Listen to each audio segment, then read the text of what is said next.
黑㗎，係啊，有啦可能有啦。都入場嗰啲客，咁就咁由佢吹住先。咁跟住個咁start recording 啦，好啊。跟住我 start rapping 啊，咁啊 Tony 你幫手 join 㗎啦。係，依家 join。咁我哋個機嚟㗎。好啊，好啊。Okay, the webinar has started。個曲係個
Good afternoon, ladies and gentlemen. Welcome to the Urban Technology Week 2024 INT TED Talk and panel discussion, presented by the MIT Hong Kong Innovation Node.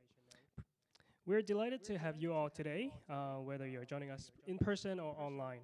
My name is Nick Zhang, Program Manager of the MIT Hong Kong Innovation Node, and also your MC for today. Urban Technology Week 2024 is a two-week program that brings together bright young minds from MIT and Hong Kong universities who aspire to tackle real-world challenges with innovative urban technology ideas. Today we have a fantastic lineup of industry experts who will share their insights on the latest technology trends shaping the urban technology sector. So we have a series of speaker sessions today, followed by a panel discussion and a Q&A session.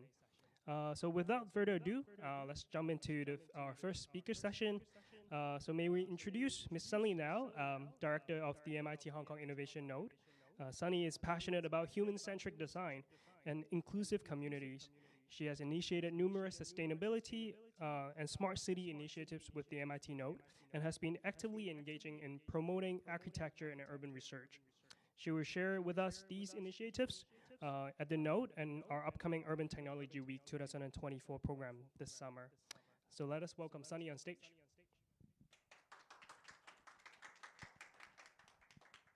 Thank you, and welcome everyone online and also in person. My name is Sunny.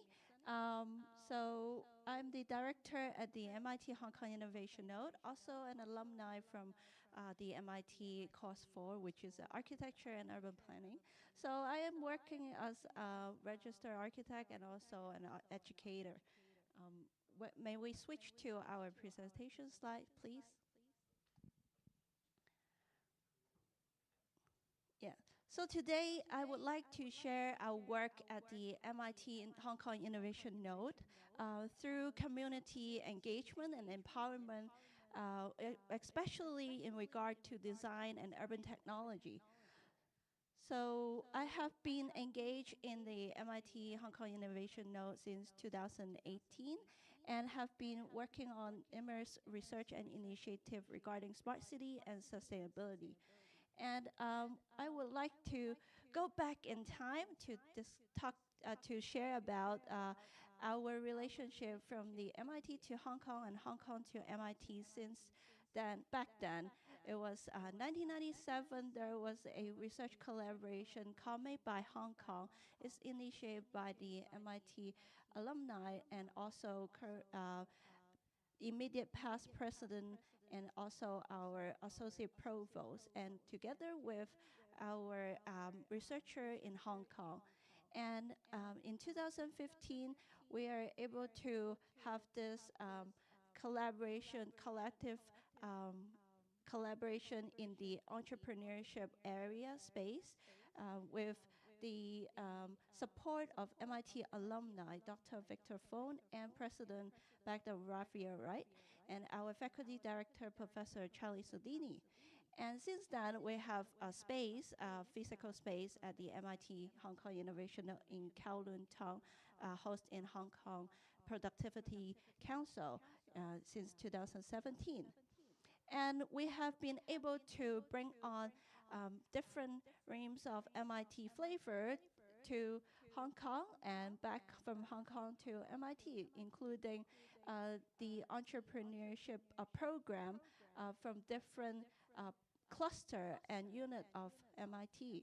And recently, I have been able to initiate some urban design and also technology-related units to work together with the talents from both sides. And the Node programs have been engaging in not only entrepreneurship and innovation, but also with computational thinking, teaching with the app inventor to the younger children, and also later on smart city initiative and sustainability initiative with the industry. And also we able to bring in MIT students from Boston to Hong Kong since 2016 is our first cohort of MEMC, and then MEFT in 2018 August.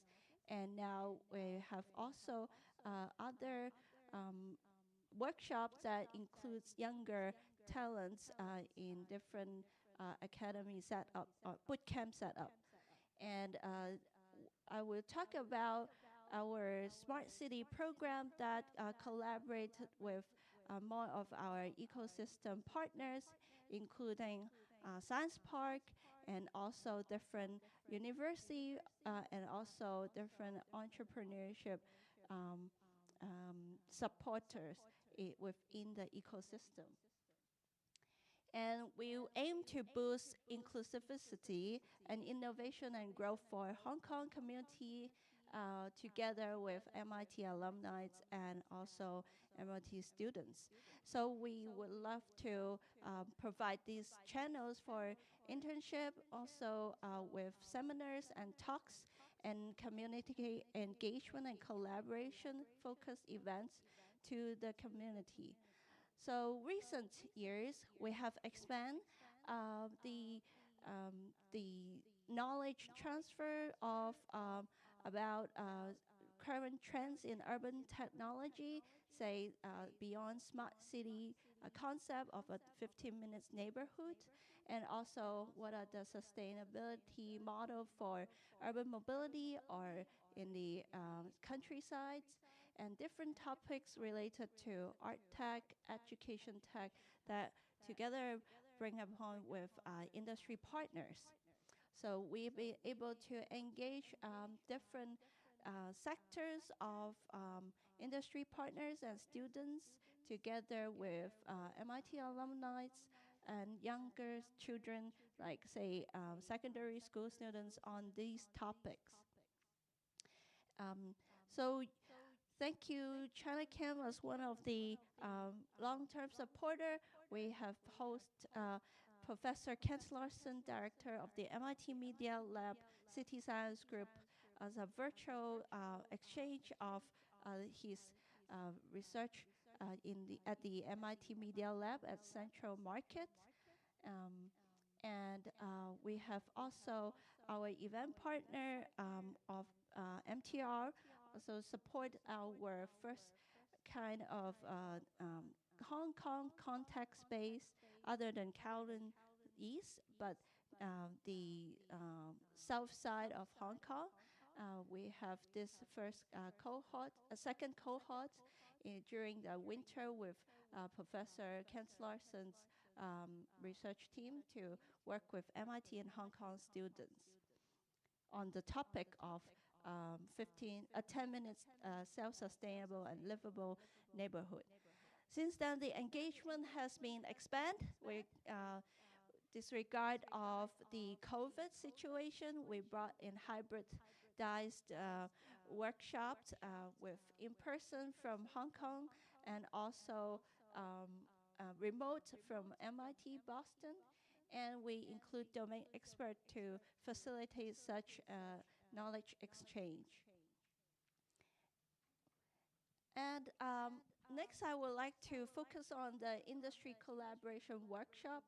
Since 2021, we started to host various industry stakeholder collaboration workshop with the framework of design thinking. So we wish to focus on different technology-enabled sectors, say education. How can we use technology to enable a different set of education scenarios for say, smart learning with a social impact? So for example, we use Kowloon East as a context. We invited the stakeholder within Kowloon East, say the local school teachers and also NGOs, work together at the node with startups from also from the ecosystem and also education domain experts. Together, we at the Hong Kong Innovation Node, we try to have this as a platform to facilitate this mindset change and also to understand each other's issues and pain point and challenges. and their needs as the stakeholders. And then in that one day, they have to brainstorm a quick solution that have to benefit to all stakeholder needs on the same table. And you can see some quick snapshots. They have to come together as strangers, but they try to create a startup together as if they have been working for a long time, and also on different topics, say art and technology. How can we bring this two together? So again, we host this workshop at the Node, looking forward to human-centric design for R&D tech in art, and also how to create more opportunity for the industry to work together with the stakeholders. So we also host design thinking workshop with the secondary school students with sustainable ESG as the main topic. And we have been able to do it with stakeholder engagement, like the industry partners, to bring their first-hand ideas and insights to the younger secondary school students as well. So all this workshop, we would like to frame it using a quick one-day's design sprint framework. So we have involved domain expert, and then we introduce the student and the sectors to use the design thinking methodology and work together to bring on a quick prototype and then they have to pitch their ideas together. So this kind of model we have been tested with different workshops throughout the 4 years, 4 to 5 years, and even more.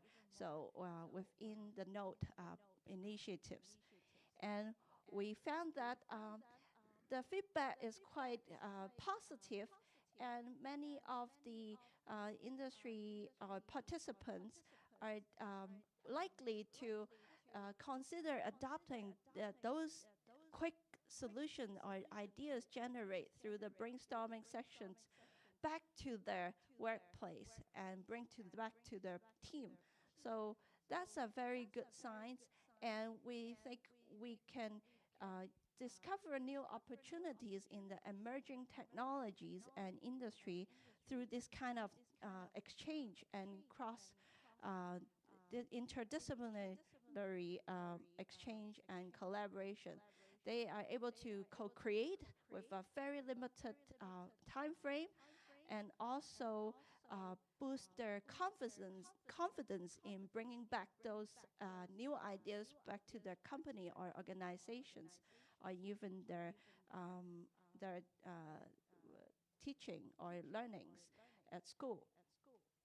So again, we had the opportunity to work with different sectors, from institutions to government and corporate and alumni.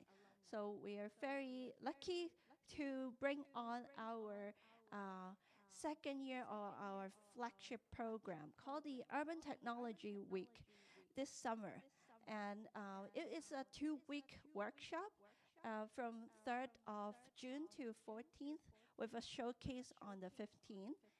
And of course, we have been enabled by doing this because of our partners, including these companies. And later, our MC will introduce them because they will also provide insight about their company's pain points, which will be revealed to the students now that will join our Urban Tech Week in June. And again, for students who would be interested in joining our boot camps, please do consider applying now. We're going through the last phase of open call, and we have already secured the MIT students participants through our recruitment period. And currently, we're recruiting Hong Kong university students. Regardless your undergrad or postgrad, we welcome you to join us. And we will have the 2 weeks in person workshop at the Node together with MIT students in Kowloon Tong, Hong Kong PC building.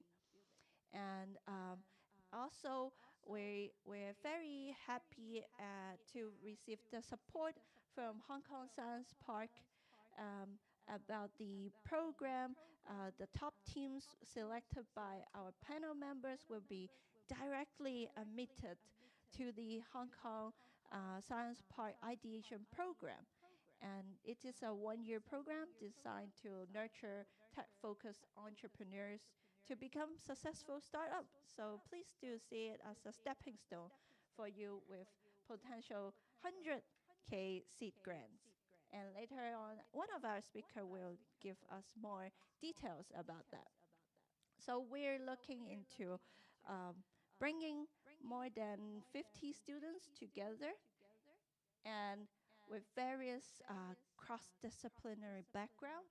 And on the 15th, if you're from the industry, very welcome to mark your date. We will have this showcase at the Node at the HKPC building. And here is some highlights of the program from last year.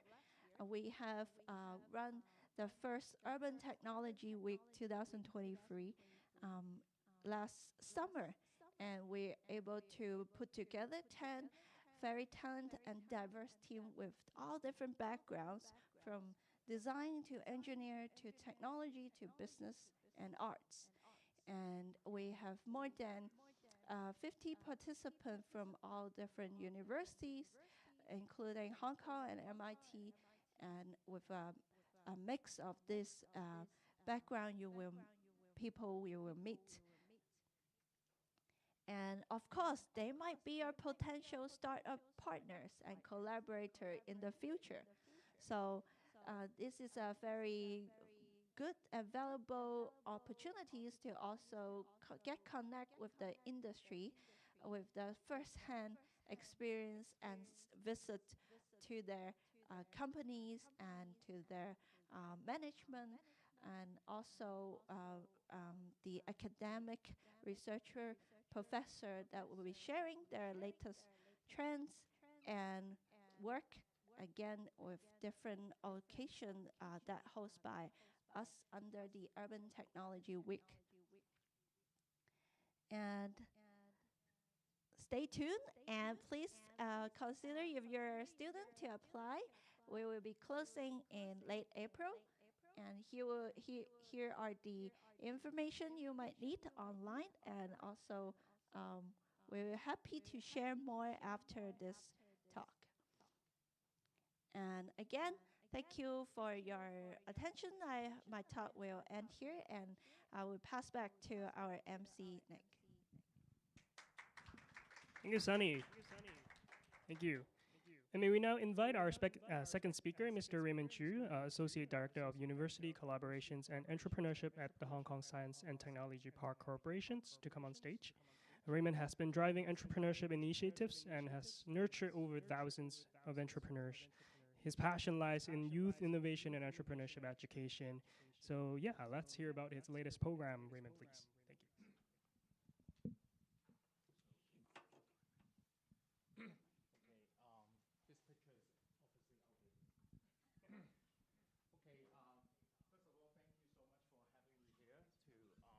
you. Hello. Thank you so much for having me here to share about Science Park and how Science Park foster innovations through entrepreneurship. So, yeah, let's maybe, is it this? Okay. Is it? Okay, yeah. All right, so, right.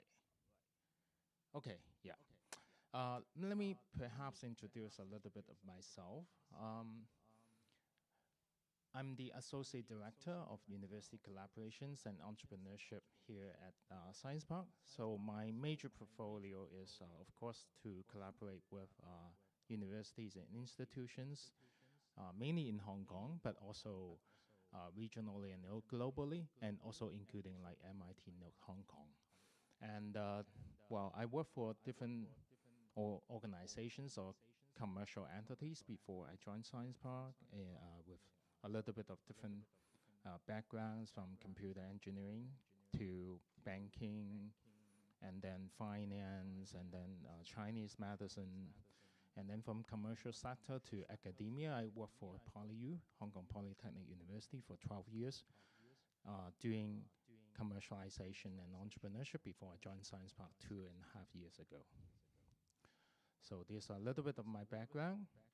So I will spend a little bit of time to introduce Science Park if you haven't know that much about it. But Science Park has been established by Hong Kong government 22 years ago. So here we are here at Science Park, but we also manage different locations and places in Hong Kong, not just the Science Park here. So this is the bird view. So it's quite obvious the mission of Hong Kong government to set up Science Park is to help Hong Kong to develop into an international INT hub. And Science Park is actually in Hong Kong one of the largest, if not the largest, INT hub in Hong Kong. I'll show you some numbers later on. So we hope that we can drive more international technology companies and startups to come to Hong Kong, set up their offices and R&D centers, and to help them to continue to grow through different services and support. So these are some of the figures. We love figures. So we manage a lot of spaces, not just as I mentioned here at Science Park, but we also manage a couple of locations that I will show you later on. Today we have, this numbers is already outdated. We have 1,700, more than 1,700 technology companies in Science Park and various places that we manage. It's not just startups or very small micro ventures, but we also have some big companies, listed companies like SenseTime, TCL, Deloitte is actually, they also have offices here. And we have, like in our park, we have 13,000 R&D professionals working at Science Park. In fact, it represents 1/3 of the total populations of knowledge workers working for R&D in Hong Kong. And the rest of them are mostly in different universities and institutions. So that tells you how condensed of R&D portfolios and works here at Science Park. And as I mentioned, we have a lot of big companies. We have 12 unicorns located at Science Park. Half of them are actually homegrown. Some of the names that you may have already quite familiar with, like SenseTime, as I mentioned. SmartMore is another AI computer vision spin-off coming out from CUHK, Chinese University of Hong Kong. Lalamove, probably you may be quite familiar with. This company is, in fact, we nurture them all the way from just when they formed in Hong Kong. And they're now going into unicorn with the global headquarters located at InnoCenter, just actually next to MIT office in Kowloon Tong. Okay, but we also managed to have six unicorns from overseas to set up their global R&D headquarters at Science Park as well. We have our investment fund that we co-invest with our private investors to our startups as well. So these are some of the figures. As I mentioned, we are right here now, but we manage other locations in Hong Kong, including 3 locations in Tseung Kwan O, Tai Po, Yuen Long. We call InnoParks, Changshan Yuan in Chinese. In the past, we call Industrial Park. You may be more familiar with the name called Gongyip Chun in the past. We blended 2 years ago to become InnoPark because we are talking about like more advanced manufacturing, industry 4.0, etc. So right now, we adopt more advanced manufacturing technology and innovations to support more Industry 4.0 high-end manufacturing instead of more in the past labor-intensive manufacturing.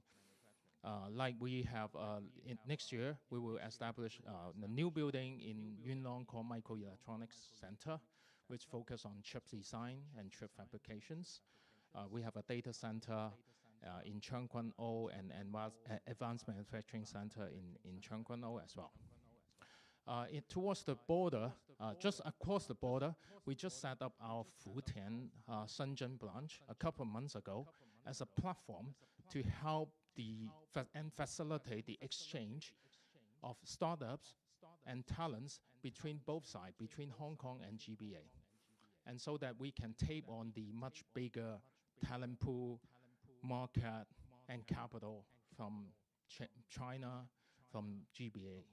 But then we also act as a springboard for mainland startups to come to Hong Kong, to explore Hong Kong, and then use Hong Kong as their international expansion. And then later on, pretty soon, we will have the Hong Kong Shenzhen Innovation and Technology Park in the Loop, Ho To. That we should have about like 2 buildings established next year. And so we have already set up a team it's separate operations, and then they are already working on connecting to companies from different parts of the world to get into this new park. Okay, so these are specialized teams that we focus on biomedical technology called Institute for Translational Research that we hope to build Hong Kong as also an international biotechnology hub. And under these team, we help the researchers to turn their research, the lab research, into bench-side applications through different supports. We house also 28 R&D centers called Inno Hong Kong, established by, funded by Hong Kong government and established by various universities in Hong Kong, together with some renowned overseas university, including Harvard, I suppose, yeah, we should have MIT as well, and also Oxford, Cambridge, etc., Imperial. And we are helping them to commercialize industry research, connecting to industry, and helping their spin out to land a science park to continue to incubate them. So this comes to a very important page, which also linked to our collaborations with MIT. This is the backbone of Science Park, which also I'm under this department. It's called Incubation and Acceleration. We have a well-structured programs along the journey of entrepreneurship and to foster innovations along the way, all the way from an ideation. You come up with an idea or you have an innovations coming from laboratory, research, you can just join. And then throughout with each stage, we provide different level of support, including funding, capital, office spaces, facilities, business technology supports. We have physical laboratories. Also, gradually we provide some data platforms, especially useful for developing AI-based solutions in various different industries. So these are the 4 programs that we currently manage. Myself looking after the ideation program, which is the early stage incubation programs that we work very closely with universities and also with MIT as well. So we provide up to 100,000 Hong Kong dollars grants to any teams who come up with a good idea. You can join. Either you have as an individual or company, then you have within 12 months you have a chance to get into the next stage, which is an incubation programs that we have funding support of 1.3 million Hong Kong dollar for 3 years, and you have a fixed office space located here at Science Park. And then after 3 years, you may opt to join another 2-year program called Acceleration Programs, which we provide funding of up to 4.8 million Hong Kong dollars. And then finally, you can join Elite.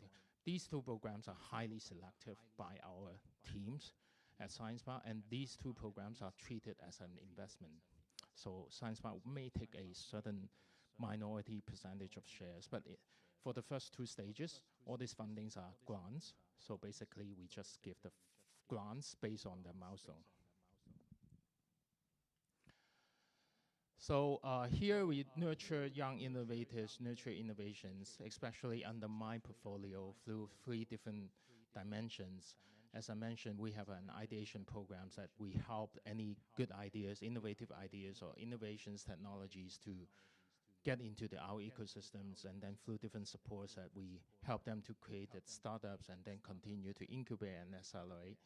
We have competitions that we work with local university and increasingly with also university outside Hong Kong, including MIT, to bring like-minded innovators together to form teams and to compete and to generate new teams, new ideas, and to compete for some prizes. And under my team, we also provide different educations programs and work together with universities to nurture next generation of innovators and entrepreneurs. So ideation program, as I mentioned, is the early stage incubation programs or pre-incubation programs, if you like. We established in 2019 at a very small program, very small scale of less than 50 teams. But we grow very rapidly over the last few years due to the collaborations with different universities. Actually, that include MIT. I haven't put the logo yet. So we work with MIT NOTE this year. We work with 10 universities in Hong Kong. We work with investor, venture builder. We work with like tech enablers like AWS and Google. We work with NGO. So we co-promote and co-admit teams into Science Park. So teams can enjoy both supports from both sides, like for example from PolyU or CityU, but also from Science Park under the incubation programs. So we can ramp up and grow the numbers very rapidly in the last few years. So this year we have about like 700 new teams joining this program just from Hong Kong. So under ideation programs, and we provide grants, as I mentioned. We provide training. We have a training platforms that is free for any teams joining this program. We have coaching. We have approved mentors of close to 200 very experienced mentors. They are either investors, serial entrepreneurs, or senior executives from corporations. We have a big ecosystem and community, and we have account managers to help them to get into next stage of incubation programs. So yeah, it's very easy to apply. So under this urban tech programs, we work with MIT, any participants forming teams. Either if MIT students want to join and they partner with a local students, they can join this program and then get into our ideation programs with their innovative, new innovations or new ideas. So the evaluation criteria, I presume that is pretty similar to any other types of similar types of programs. We look at the R&D, we look at the business potential, innovativeness, and also the team competence. So here are some of the teams that we nurtured before. Some of you may know or not know yet. Some of them could be future star, like some of them are also related to urban tech, like ClearBoard is like a team from Hong Kong U doing unmanned boats to collect waste from the sea. So they are expanding to India because of their Indian co-founders. I2Q is a team from CityU. They have a research technology doing coating for building that can lower the in-building temperature to help preserve the temperature and hence reduce energy usage. Archiweave is another team from Hong Kong U that preserve coral in the seabed using latest advanced 3D printing technology to help the coral to grow. So a lot of very young talents, young innovations that through our programs that we give them a platform, resources to help them to turn their innovations into a reality, applications, and then startups to continue to grow. So here's the competitions I mentioned. I'm not sure I can play the video. If not, I just skip that. Oh, this is the video. Unfortunately, we don't have sound. So this is the competitions that we just have completed 2 months ago in January. So this year is the 8th edition. Starting this program is this competition started in 2015, which is about 9 years ago. When I was still at PolyU, I initiated actually this competition together with Science Park, and then continue until this year. And then we grow from PolyU into almost 10 universities in Hong Kong here, and then together with MIT NOTE as one of our overseas partners. So this year we expand outside Hong Kong to include university from US, MIT, in Shenzhen, from Malaysia, Singapore, Taiwan, Thailand, etc. So we have a record-breaking numbers of participants of more than 1,500 students and young graduates from these universities. They form more than 250 teams, and then 28 of them coming from overseas.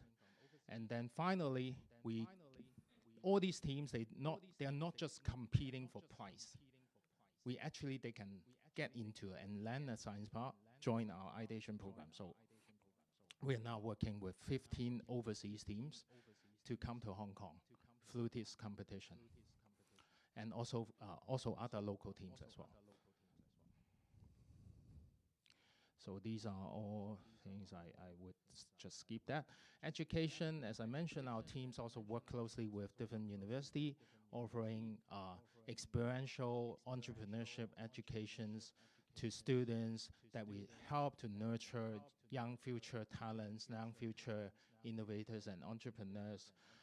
One program is called Tech FYP, Final Year Project, which we piloted last year, that we work with university to offer their final year students an option and opportunities to consider even before they graduate. They can turn their final year project into a potential commercialization projects, and then based on that, they can create their own startups under this ideation program. And we also offer experiential learning opportunities for the students that they can work on some real-life cases and real-life projects offered by our over 1,700 technology companies at Science Park. And we also have another specialized program called Lean Launcher, or Lean Launchpad if you like. It's a specialized program tailored specifically for researchers and professors to help them to turn their deep tech research into a commercializable applications. So these are only some of the education programs or initiatives that my team is working on to help nurture more innovations into Science Park and at Science Park. So I know I should speed up, but just give me a couple more minutes. This is a new program that we are going to launch. It's called Ecopreneurship Programs, that we are about to launch a theme-based programs that focus on sustainability and climate actions. We got some donation fundings from one of the private corporations to launch this program that focused on tackle climate change and achieve some SDG goals here. So we would have a boot camp, some sustainability master classes, and one attractive point for students is we would have an overseas eco tour to US or Europe and GBA and cash, in addition to a chance to get into our ideation program. So if any participants from online that you may want to join, that is the QR code, stay in touch. We would launch this program pretty soon. So these are some of the slides that I will go through. We have of course, we have Science Park. We provide a lot of infrastructures, incubation centers, office space, facilities, laboratories. We have one co-living space at the entrance of Science Park that we facilitate especially overseas talents to come to Hong Kong and to live here at a more economical rent. Work-life balance, I hope I can do it. And we have an online meetup group that you can just join. It's free. There's a lot of activities, either online or physical. It's a group of more than 5,000, I guess it's about 5,000 members from different community like investment, startups, corporations, science park people, like they were on and off organize a lot of activities together. So I think that's it to the end. This is my contact and my team's contact. So if you have any questions, you can come to us, and we're happy to talk to anybody, like either as our partner together to give our young people opportunities to help them to realize their innovations, or you want to join directly our programs. Okay, thank you so much. Thank you, Raymond. Thank you, Raymond. Joining us as our third speaker is Ms. Candy Hui, a managing director of CCG Healthcare of the Chinachem Group. Candy oversees the development of elderly-focused living and healthcare services. She brings industry experience in the field of senior living evolution and Geron technology at the Chinachem Group. Thank you, and please welcome Candy on stage.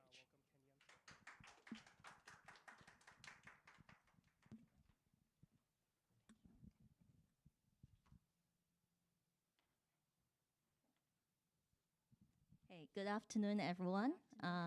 Thank you for having me here today. And I have preparing some sharing with all of you on the senior living evolution and usage of Geron technology in Hong Kong. As all of you may aware, Hong Kong has entered into our super aging era since 2011. And now we have around 21% of our population age over 65. And in around 20 years' time, this percentage is going to increase up to 36%, which means like in every 3 people will have 1 people age over 65 in around 20 years. And then the life expectancy will be increased to over 90 years old as well.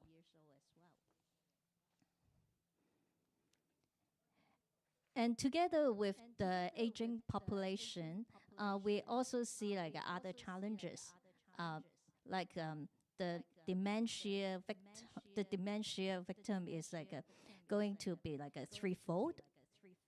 And then like there is like because of the change in the culture and reduced family size, we now have around like 13% of elderly living alone, and it also results in many like hidden elderly issue in the society. As all of you may heard of or read from the news, like we're actually seeing like a number of unfortunate cases associated with the hidden elderlies or their family caretaker because like of the pressure and burden. So like we really need to address all these problems. But what more is that like in Hong Kong, we're actually like facing another what we call like a double O issue. Other than the increasing number of aging population, we are also having the increasing number of aged properties in Hong Kong. In fact, like right now, we have over like 30% of our property age over 40 years old. So like but in the old days, we don't talk about like universal design or accessibility design when we have the old development. So like does this old building like provide a safe and flexible environment for the elderly to age in place? This is a question that we need to further focus on. So like what we believe like is that like with the help of the Geron technology, it can actually help like facilitating like more like living options for the elderlies in Hong Kong. And we want that like with the help of the Geron technology, the elderly can have a healthier and more independent life. So like let me like just talk about the existing like options for senior living in Hong Kong. In fact, like a majority of our elderlies, like they prefer living in place, aging in place, which means like living at their own home with their family member taking care of them. So like most of the time, like what they require, the facilities and the services they require, like will be provided by external service provider. So they have to like travel off-site to enjoy all those services. And then like when their health like become deteriorated and they need more like a nursing care, then like the choice they have right now is going to like a nursing home, what we call like a residential care home for elderly, what we usually call it RCHE in Hong Kong. And in recent years, we see that like some like a specially purpose-built senior housing become like developed by the Hong Kong government under Housing Society, and it actually provide an other option for the elderlies. And this type of senior housing, the merit is that like most of the service and facilities, they are also like being incorporated in the same development, and the elderlies can actually like enjoy like their life and get all the service they require in the same place, which like enable them to live a healthy and safety life.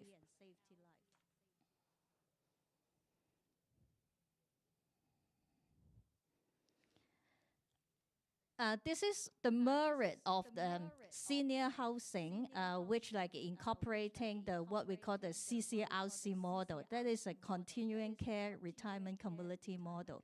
This model is actually like quite common in overseas country, including North America and Europe, and it also become like quite common in mainland China these days.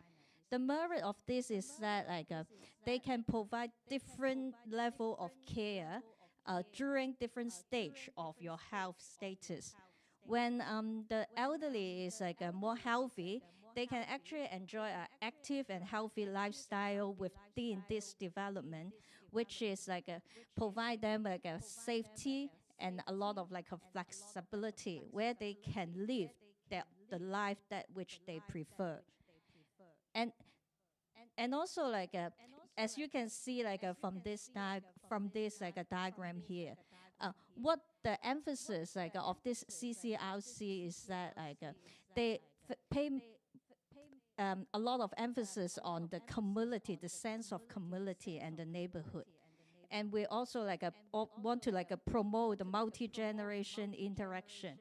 So like with this type of settings, the elderly can actually like feel that like they are still like a part of the community and enjoy the social life rather than like being isolated. And like you can see that like there is like a skilled nursing care as well. So like when the health become deteriorating, they can move to the RCHE type like a setting where they can receive like a more like a caring services.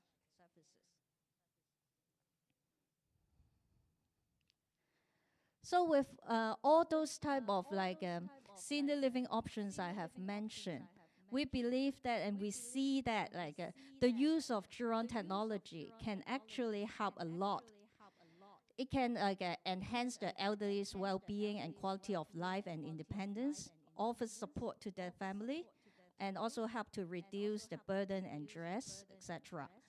The technology like can enhance the housing safety, and then also like provide more opportunity and easy aid for elderly to learn and enjoy some recreational activities.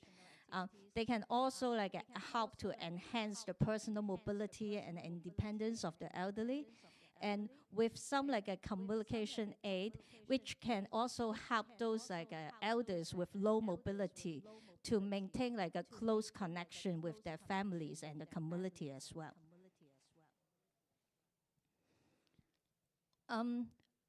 In fact, like the senior housing concept, as I have mentioned, is actually like quite new in Hong Kong, and only like around like 2,000 units have been built by the Housing Society so far.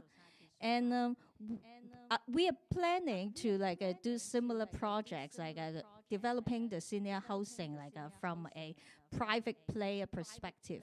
And through a lot of our research and discussion with our science park partners, we actually like identify quite a lot of like drone technology which can help and facilitate a healthier living in this type of senior living for the elders, which include like a home use health monitoring equipment, emergency assistance system, safety monitoring, and also like communication devices.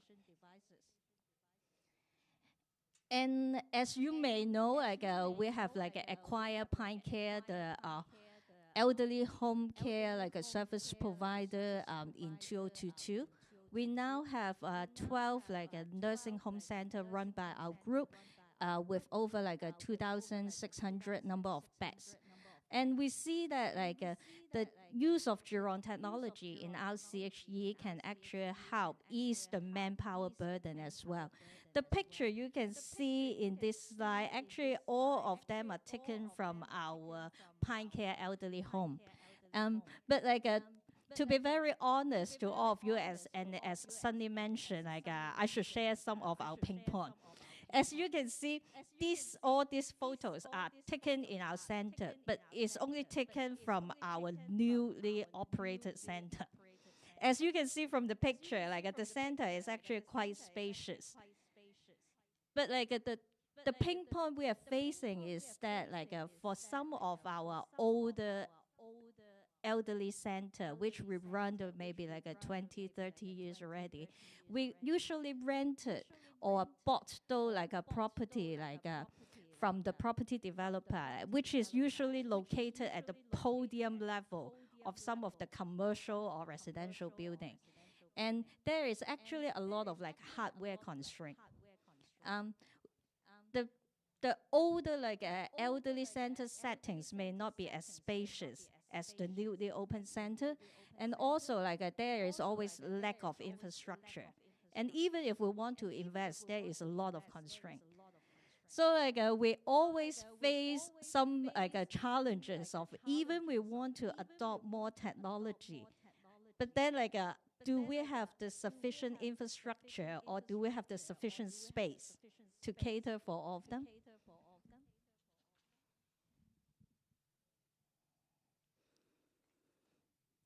For Chinacare, like we see that like we have the strength or we are suitable to like further develop this like a CCG senior healthcare business, because like as you may all know, like we have over 60 years of developer experience in Hong Kong. We also have our own property service management team. We have our Lina hospitality team, and with the acquisition of Pine Care, we now also possesses the elderly services experience as well. And for our group, like we always like emphasis on our triple bottom line. We focus on people, prosperity, and planet. So, as you may know or may not know, elderly healthcare business is having a quite like a long-term and low return compared to other type of investment. But then like for our group, because like we really want to like have some like a positive social impact to the community, and we emphasis on our CSR. So like we always like focus on people, planet together when we consider like the profitability.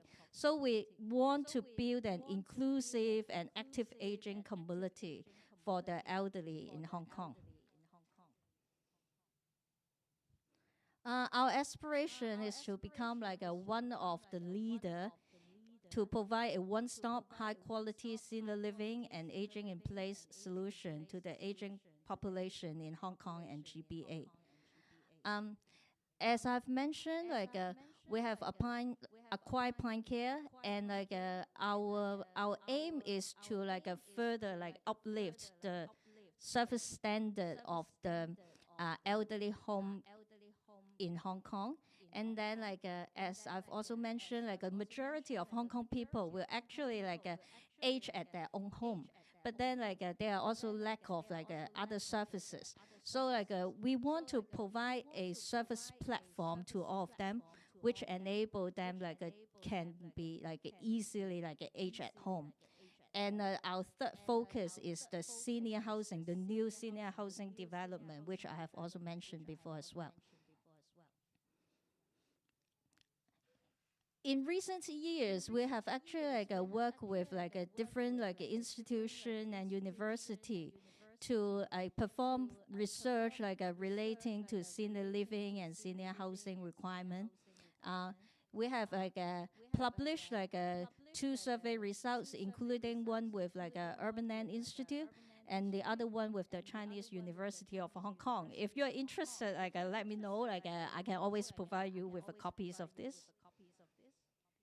So with all our research findings and all our discussion with the industry stakeholder or the elderly, we believe that there should be an innovative solution for active and healthy aging in Hong Kong, which will take into account the quality living and aim at providing more choices for the elderly, which will also provide an open and vibrant environment and allowing the elderly to live an autonomous and carefree lifestyle, which should also promote a multi-generation inclusion and social and community connection.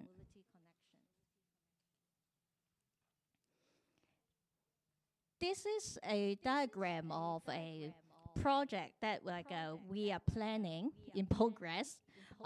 We believe that a solution for active and healthy aging should include all these elements.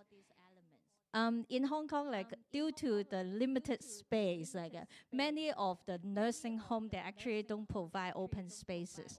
But we believe that having more greenery and open spaces is actually a very good for the elderly, for their health and cognitive as well.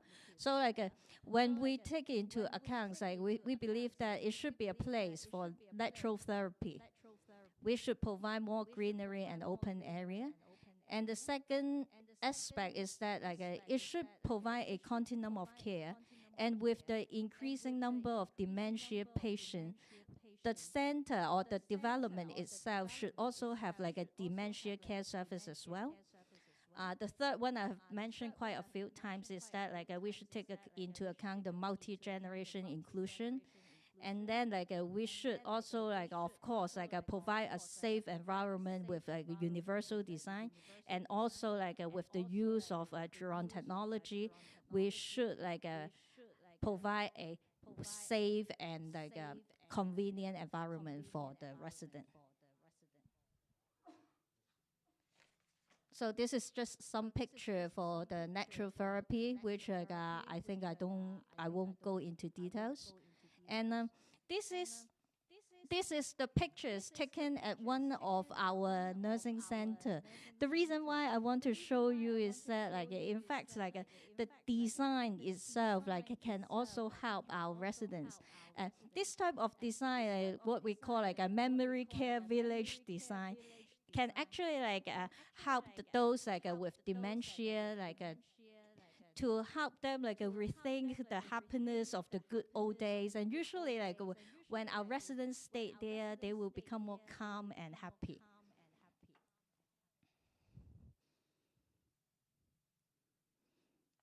And this is the multi-generation inclusion, which I've mentioned, because these days what we see in Hong Kong is that many nursing homes are actually quite bounded. I don't know if any of you would visit a nursing home if you are not going to visit your relatives, right? I don't think many of us have been entered into a nursing home without any specific purpose. But can we actually try to promote that the nursing home is actually part of the community? We shouldn't just lock the elderly in one of the properties and then without any interaction with the neighborhood. So this is what we want to promote, and I'm not sure whether in the future can we have any technology or innovative idea to help enabling this. And of course, like the universal design, the healthcare and lifestyle service, and Jurong technology will play an important part. So, like to conclude, like the aspiration of our CCG healthcare is that we want to provide a continuum of care, and then we also want to ease the pressure of the carers, and in fact, with the existence of the senior housing, we want to help delaying the institutionalization of elderly. And we also want to uplift the elderly care industry standard in Hong Kong. And after all, what we are aiming at is providing a one-stop, full spectrum, healthy and active aging solution for the elderly in Hong Kong. To conclude my presentation of today, I would like to leave a question for all of you to think about. It is to what extent Jurong technology or AI robotics can replace manpower? And how can we strike a balance between the adoption of technology, but at the same time, retain the human touch and taking care of the emotional aspect of seniors? Thank you.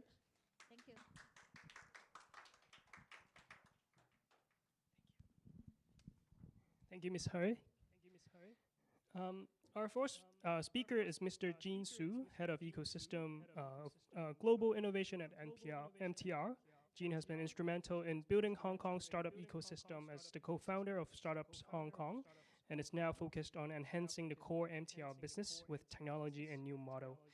Jean has been pushing for better open data practice in Hong Kong and believes strongly in improving daily lives through better design and technology. Please welcome Jean on stage.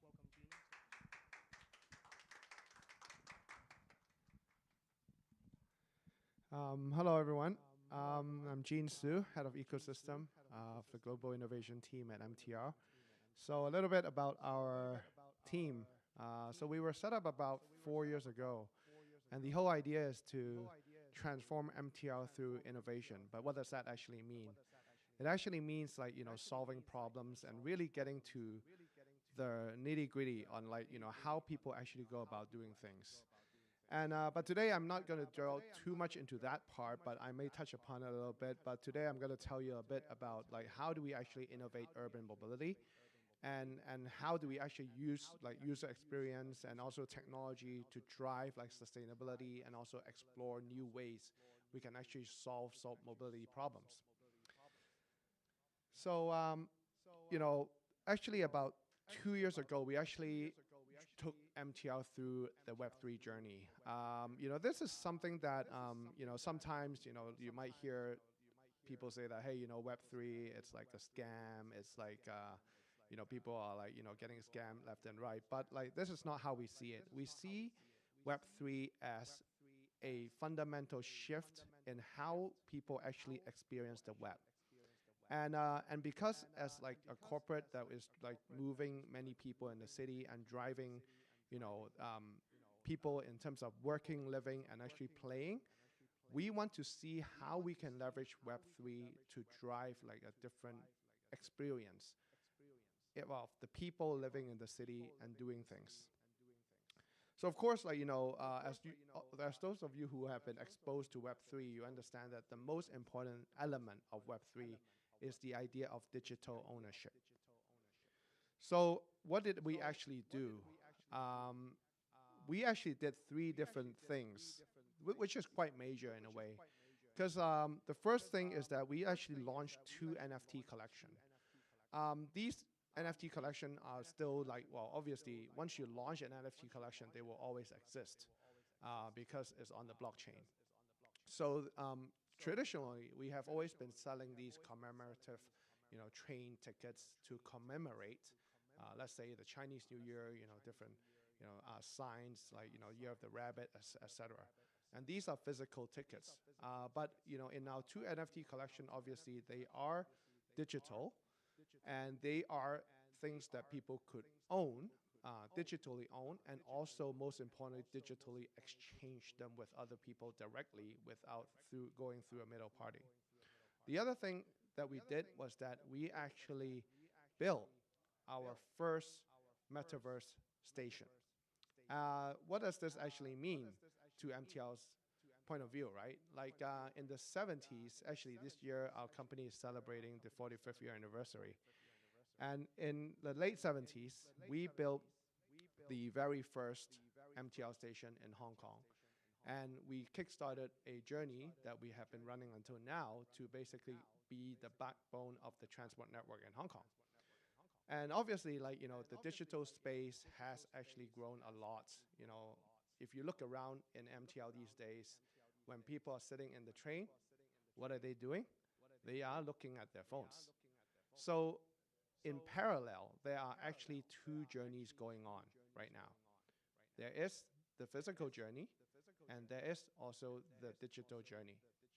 And the idea of like us building a metaverse station is to start exploring the digital journey in the aspect of a virtual world with digital ownership capability, right?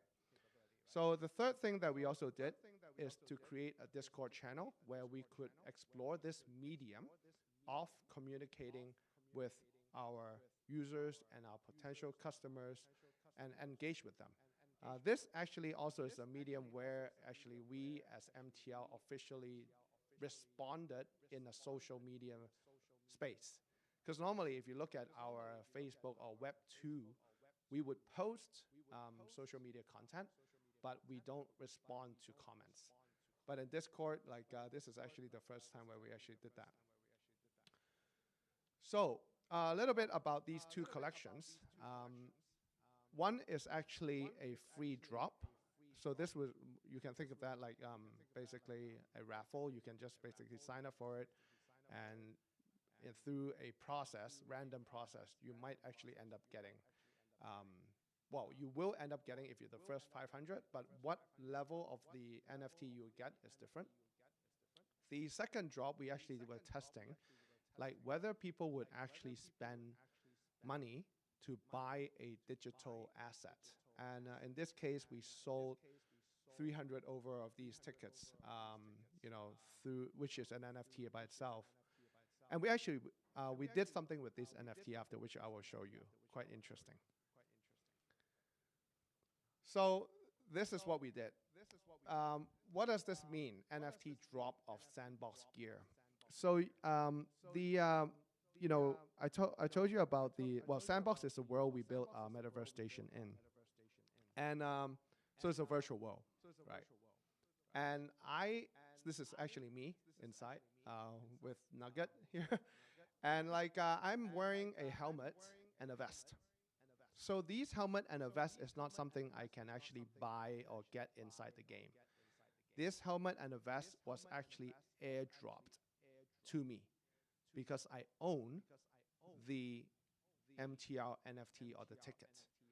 So one thing, if you know, those of you who might not be familiar with Web3 is that because Web3, you know, a lot of the capability lies on the blockchain, we can actually airdrop things, you know, like how, you know, US is airdropping food into the Gaza Strip, but, you know, you don't know like where you're airdropping, you just kind of airdrop in an area. But in Web3, you can airdrop directly to the person that is holding or basically owning the NFT. So that means that, you know, we can very accurately give someone something over the web. And in that case, like basically I got airdropped the vest. Actually, I got two vests. I didn't get the helmet. So actually, I purchased the helmet in an open market digitally so that my character can have the full helmet and the vest and walk around in the virtual world that McDonald's built with MTL gear. So this is something that, you know, is possible in the digital world now thanks to Web3 technology. So little bit about like, you know, the metaverse station. Later I'll show you a demo of walking through this. But the whole idea is that it actually consists of our future station, which is what we call the metaverse station. But more importantly, it also consists of an old station, the 1980s Choi Hong station, which is our very first station that we launched. And the idea behind this is that we want to take someone, well, whoever experienced our metaverse, through a journey. The journey of actually understanding, what MTR is about, what our thinking is, and also tell them the story about MTR, because we can actually transport people through into the old days where, to show them what it was like before when we first started, what do our trains look like, what do the people in the uniforms, what are their uniforms like. And so you can imagine it gives us a whole new way to tell a story. And you can compare that today. If you want to learn about a company, if you want to learn about something, you go to like a Web2 like about page. So that is a very different experience, right? Of course, don't even mention like, the idea of like, being able to own something or get something. So there's a lot of room to explore. So the next thing that we actually did is that we actually launched a competition. But before we launched a competition to secondary school students to allow them to create things, we actually picked 200 teams, and 50 of them were shortlisted to attend a training session. And these training sessions, we actually teach the students how to build in the virtual world. And we actually received like a lot of applications. A lot of people were interested. So the idea here is that, we give the next generation the freedom and also the space to create. So this is some pictures from the training sessions that we did where we were teaching the students how to build. This is like what we call the voxel editor. And I think the previous speaker, Candy, just mentioned there were sometimes, technology that you don't have space to put it. This is where we actually use virtual space to allow people to exercise their creativity. And who knows, right? Maybe one day, we can leverage some of the ideas that were given to these young students and actually turn them into physical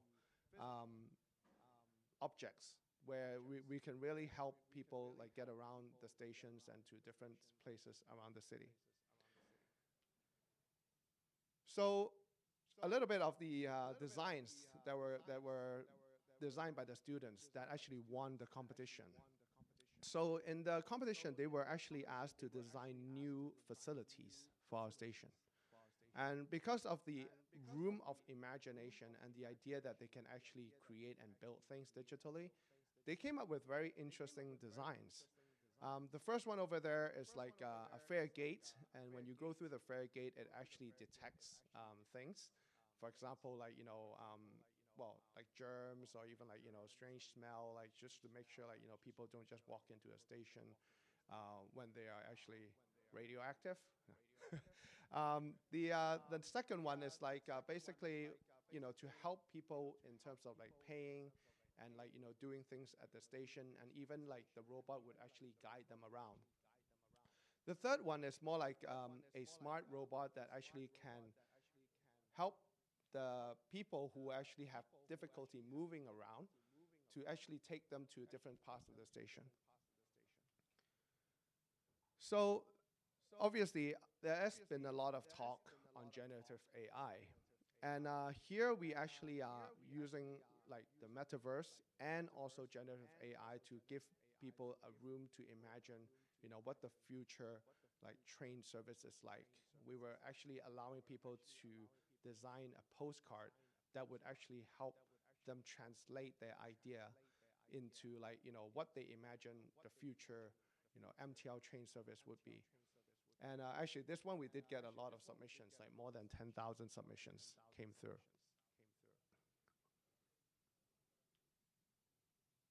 Yeah, and then of course, in MTR we actually have in Hong Kong, we actually have 14 shopping malls, and we also have many, 99 stations. If we include the Metaverse station, is 100. And then if we include like one more station, kind of semi-station in the Victoria Harbour, we actually put a train there, so that's 101. But of course, officially the number is 99. So yeah, some highlights of the station. I've been talking a lot about it. Let's see if we could actually play this video. Would it work? Oh, okay. Let's try. Oh. Maybe they have to click play. Oh, on the computer here. Let's try if it works. More.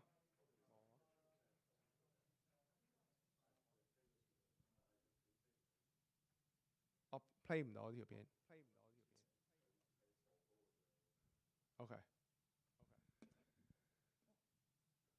So you might need to. Yeah, let's try.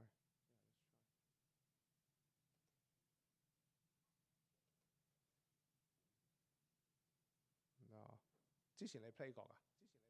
哦，OK。OK。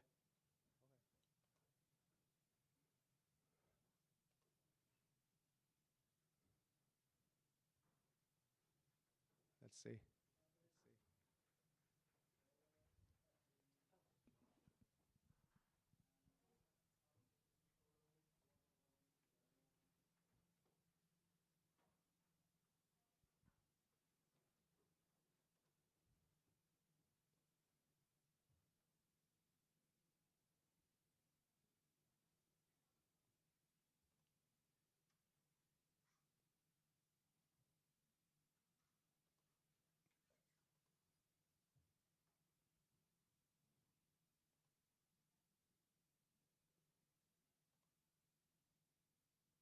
Oh, okay. Yeah, it seems like there was some like security thing going on.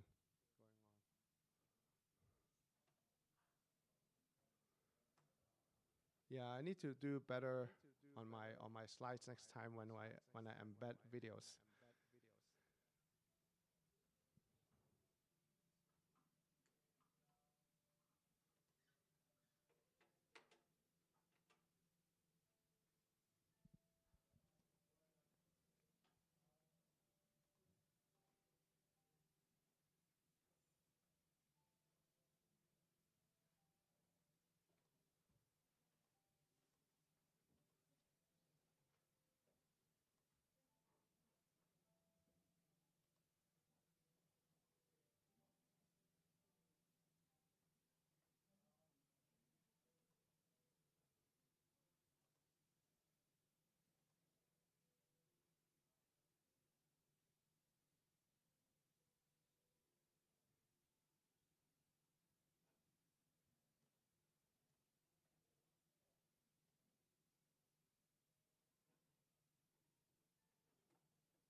This is the game character, like basically, well, if you are entering the station, or me and my MTL gear entering the station, this is actually how the experience is. But the whole idea is that you don't simply walk around. There are quests for you to do, and in this case, there is the idea of fixing the machine. But it seems like there's some issue from YouTube, so that's why it's blurring up. But the idea here is that through these quests where we are actually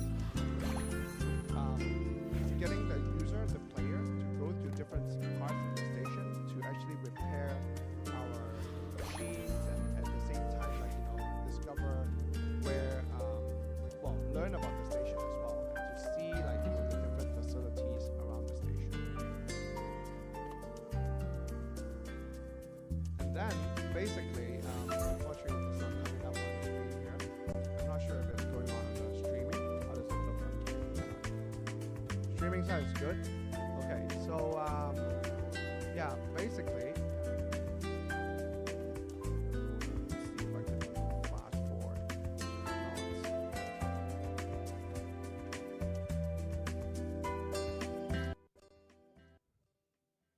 So I might need to control from here a little bit. You can still see it, right? So because I want to fast forward a little bit in the storyline. So the thing is that in this game, we actually try to get people to go around to different places to explore this world. One thing that is interesting here is that we actually sold advertisements. And this is an idea that we were testing out to see if we can actually advertise in a virtual station. And turns out we could. So advertisers actually bought ads that are on the wall of the station. And even more crazily is that we actually sold ads in an old station, meaning like we actually got our advertisers to bring out old assets from their brands. And here we would actually show you a place where the time travel actually happens. This idea here is that there are some monsters that were destroying the station. And here, basically the player is saying like, oh, where did the monster jump to? He's asking actually, this male passenger is actually our CEO. And so the CEO says like the monster jumped through the picture and like, and so the player goes straight into the picture and a teleportation actually happens. And he's transformed or teleported into the 1980s Choi Hong estate in Hong Kong. And in the design here, we actually infused a lot of elements from that era, from the 80s era.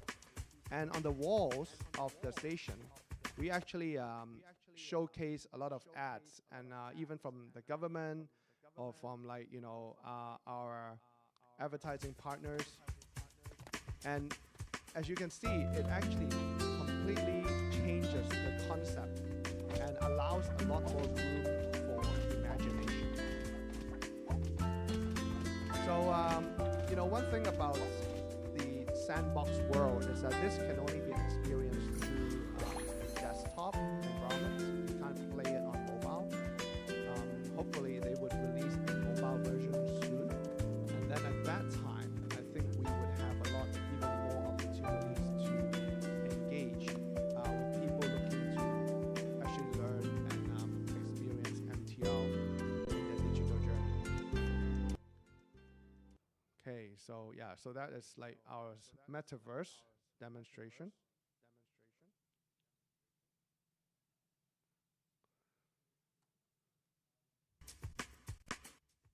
Yeah. So the next thing that I would like to talk to you about is Carbon Wallet. Carbon Wallet is an app that is developed by a team in MTR. The whole idea, this is not Web3 related, even though it says wallet. It's actually an app to actually encourage people to drive more green actions, to do more green action. So why did MTR actually set ourselves to do this? You know, we always talk about green. We always talk about lowering our carbon footprint. But what does it actually mean, right? Most people, I don't think, like, might not understand the idea of carbon footprint. So we made this app to actually teach people about carbon footprint and to encourage them to perform activities or do things in a lower carbon way. So there are a couple of things that we actually do it, right? You know, or the problems that we are facing is that oftentimes we're missing, like, you know, impact numbers. We actually lacking the incentive, like people will continue to throw things in the rubbish bin, for example, without thinking. Of course, like, you know, we do have the municipal, like, you know, waste charge coming up, MSW charge. But, like, you know, one of the things that we actually are trying to do is that we want to communicate the issue so that, you know, it can actually drive, like, people to change their behavior. And when they change the behavior, we actually allow them to actually get some benefit out of it. But the benefit that we get, we want to ensure that, we are rewarding them with green rewards, so that this thing is a green in and green out scheme. So what does that mean? You do your green action, but in return, you get a green service or green product. So, as we actually do this, what are the actions that we are encouraging? We're encouraging recycling, green shopping, people drinking plant milk versus like cow milk, eating green, meaning like eating like, vegetarian, and actually doing walking instead of like, taking like, a taxi or something like that. MTR rides is also a green form of transport, so we actually are rewarding people when they take MTR as well. So the idea is very simple. You perform green action, you earn the points, and you redeem green rewards, like these. So yeah, this is the app. It's already been launched for 2 over years. We are continuing to build on it. We're continuing to enhance it. Later, we will actually have a collaboration with Green 6, the government green program. And so that is looking really exciting. And that's the end of my presentation today. Thank you, everyone.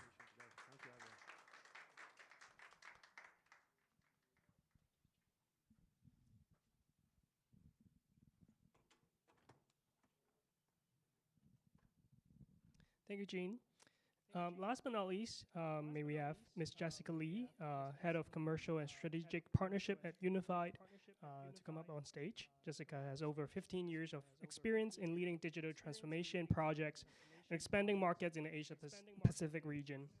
With her expertise in digital transformation and supply chain management, Jessica is driving innovation and sustainability in the fashion industry. Let's welcome Jessica. Good afternoon. Thank you very much, and thank you so much for you guys having me on board. So my name is Jessica. Just briefly talk about my background. I joined LFX Group, and also like for Unified team for more than like 2 years. And then our team is doing a lot of sustainability program and also digital transformation program for our customers. And most important thing is like we want to promote sustainable consumptions. And then there are a lot of challenges and the pain point for the fashion advertisers and also the fashion retailers facing when they want to do the digital transformation. Today, I will talk about like as a company specialized in the transformation solutions, how AI, AR technology as well as 3D technology support all the whole end-to-end digital transformation journey.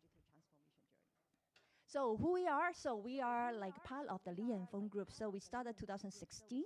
So we are from Li & Fung. So we have a strong background on the domain knowledge for the fashion. So and then afterwards, our team, the digital product creation team, got spun off, and then we become independent as a LFX. So this is an independent a company which is part of the part of the Fung family, and then we specialized in the transformation project. And for us, what makes it very important is to empower the whole fashion industry for the sustainable consumptions. And what we want to do is make sure that, for the fashion industry, it's a very traditional and manual workflow. So we want to accelerate the whole fashion transformation and selling digital at scale. So this is a very super important chart, and it summarizes what we are doing.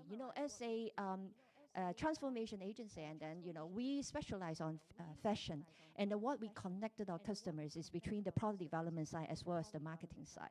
So from the product development side, you see that we have a lot of solutions leveraging 3D as our core capability, because 3D as a service company, we connected, all these workflow from the product development. Like we have all our proprietary trend report that we support all the design iteration. And then for us, because we are specialized on 3D, so the 3D solutions, including the material digitalization, the 3D sampling, the 3D product configurator, visual merchandising, and then all these will be part of our product upstream product development stage. Versus the downstream, all the 3D will be used for marketing. As you know, marketing has a very big budget. And what is very important for the retailer is how to save money and optimize the budget, and to make all the solutions more efficient. Because we already create a lot of beautiful 3D in the product development stage. We unleash the power of 3D and make sure that it can be also used for external. So our team has been using different software and then AI solutions for the last few years. So we are able to use a lot of 3D sample together with AI to make the solution very effective. I will have a lot of use case later, so we'll talk about all these concepts. So this is our all the brands that we work with Unified team. I think a few of them, have a very challenging project like PVH and Victoria's Secret. We have been working with them for more than last 3 years. What makes us very different as a transformation agency? So we specialize in our domain, the fashion domain. Meanwhile, we provide very quality work. What does it mean by quality? Meaning all these 3D that we created can be used for external. This is very different because a lot of software company, they are selling a lot of 3D software. But the most important part is how to use the software, how to use it very effectively, and also make sure that all the product creation not just sit in the library, but also using for external. So that says, what is the quality. And our team is all the in-house dedicated team specialized for all the 3D creation. And this is why our quality is very, very high. And then that's why also a lot of brands, they are very, very demanding working with Unified. Speed is always the key, and we have the project management team, arranging all the inputs file and also understanding expectation and the milestone. Having all the roadmap definition, when we work with the brands. And then this is also providing us the commitment that, we can fulfill all the requirement as, the transformation agency. And then I think, we talk about the commitment, meaning that we have the very high service level that we can make sure deliver to the brand. Here is the reasons why they use us, and also this is super critical and important. Meaning first of all, it's a very challenging now, the whole environment is a tough, situation. Cost savings initiative is really important. So for us, we have been doing a lot of research. You see all the brands that we have been working with. So how do we come up with all the solution is mainly about the cost saving initiative, including courier cost. This is very interesting. Last year we onboarded a big brand, and then they talked to us that, can you imagine how much they spend on courier cost? Meaning think about it, all the factories and all the vendors, they're located in Asia, Vietnam, Cambodia, Bangladesh, China. So they need to send a physical sample to Europe, right? So that's defined the courier cost for sampling delivery. How much did they spend for 1 year? Can you imagine? 1.5 million USD. Crazy. And so as a background, how many times of physical sample for one SKU they need to have? For example, one SKU, one color of one particular style is one SKU. How many sample do you know for the whole process? How many rounds? 6 rounds. 6 rounds. Typical 6 rounds. So meaning that one factory has to send 6 rounds of physical sample to the brands for approval. Crazy, right? So for using us as a digital sample, we can reduce only to 2 rounds. So we didn't say that we are eliminating all these physical sample. It's kind of impossible. We are not doing with NFT and metaverse. We are in a physical world. This is all the manufacturable garment that we are doing, right? So we are facing brands that they produce the garment. So I'm not saying that we can do everything. What we believe is we can make everything more sustainable. So that's explain, the cost reduction of all the, physical sample as well as the courier cost. Second, time saving. Can you imagine, for example, PVH Group or Victoria's Secret Group, how long is the whole planning cycle?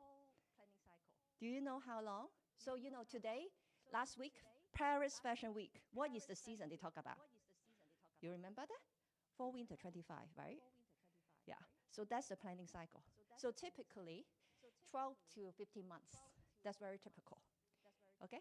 So fast fashion brand Zara, right? So Zara, okay, is around 2 months.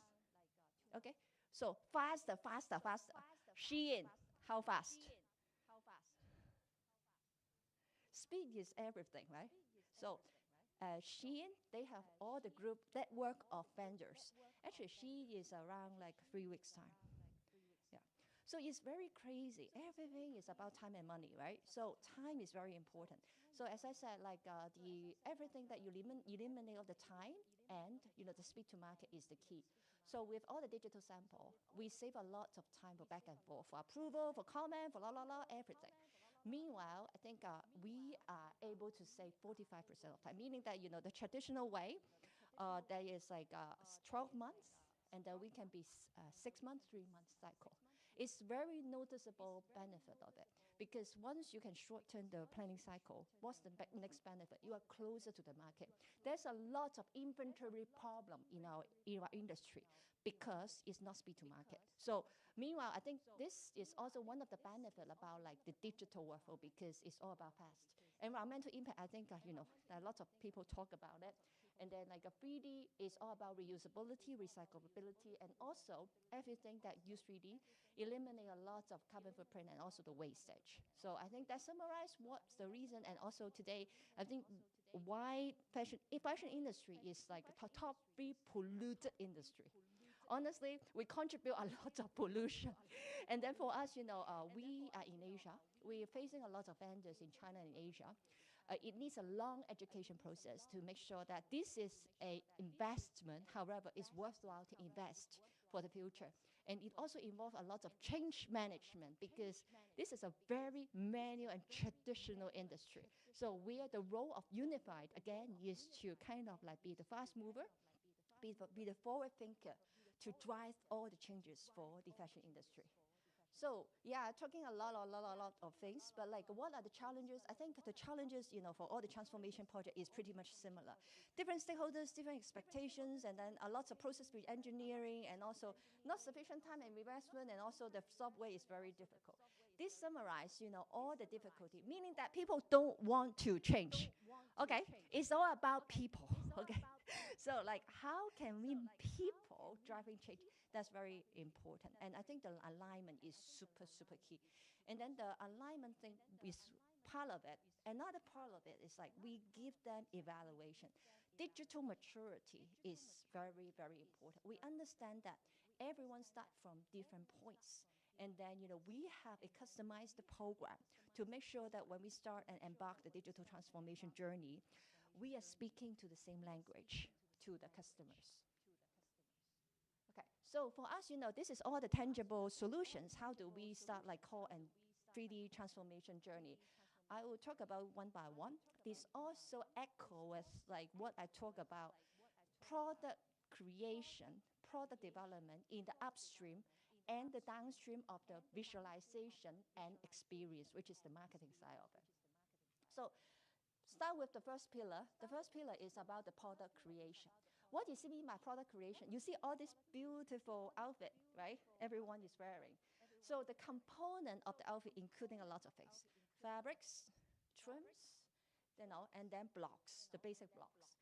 And then this become like the style of the outfit. And for us, what makes us very different is our solutions is giving the whole end-to-end workflow. This is the beginning part. You see the blocks creation. So our artists create all the basic block, and the silhouettes can be changed. We apply fabrics, and it becomes different kind of the style with different patterns, and then it can be like very easily iterate different design creations.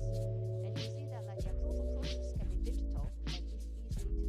Meanwhile, like for the store, usually you need to produce everything. Like with all the digital sample, you have the header, you can make a layout, you can mimic the store layout, and finally, the most important thing about this is you put it on your model. And because of AI, I will talk about AI model as well. It can be no photo shooting, just 3D on the AI model. So that's the whole process that what we call the 3D transformation journey. Meanwhile, this is the library. So we have created a lot of library, asset library. This is super important because the brands can reuse it, and there's a high value of it.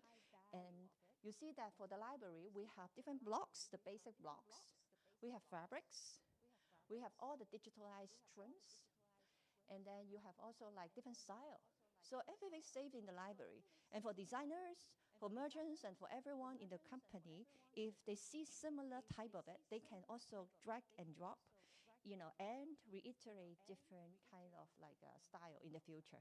So all this digital workflow, the beauty of it is like, instead of like in the past, we have all the handwriting flowing everywhere. We now have Excel, PowerPoint. We save everything in our drives. And in the shared drive, everyone can reuse it and edit very easily. That's the same concept, that you digitalize every single component of your fashion, and it can be reused again. So this is some of the samples. So like this is the render picture that we usually show it to the customers. We will use the 3D configurator so that they can see that 360-degree views. And we also have layfed and different kind of things. We have been doing like 55 different categories. So we are not specialized only on one categories, but we are able to do a lot of different things. Meanwhile, like the second part of it, I talk about the store. So like traditionally, like all the stores layout should be presented and take pictures after all the physical garment is produced. However, with all the digital sample, what you can do is like, this is the digital visual merchandising. So everything can be used, everything can be do it within the digital garment. So first of all, we understand the layout of the customers. So this is the typical layout of the store. And then you have different kind of furniture. So you put all the furniture. And then you have also different kind of garment. So you put all the garment. So it kind of demonstrates that, the how do you use the digital asset in the visual merchandising as well. Yeah, we are doing the data project with one of the customers that we are not just using this as a visual impact, we are also using it in e-commerce. Yeah, so we use tagging technology and AI, so we can do all the tagging and make all this e-commerce layout. So all the layfed and da. So I think that summarized the first part of the product creation. So this all before production. So you see like before production, you can also like build your library, do the visual merchandising, and then have all this kind of sample approval. So that's the beginning upstream part of what we have been doing. But we don't stop there. We have been leveraging all the assets that we create for customers for the external use. So what you see that is an example of how do we use the 3D sample in the e-commerce. So what is inside the e-commerce? Only wording, and 2D, right? So 2D pictures. But what you see that right now, like we can use all this beautiful 3D sample and leverage it in the e-commerce for selling. This is a selling tools, and what we see that is like with all these 3D configurator embedded in the e-commerce, it makes the sales improved. We have already do the A/B test. Okay, I've been talking a lot, so like it's the time for me to pause it. I think last time Sunny knows the answer, so don't say anything. Which one is 3D? Which one is photo shoot?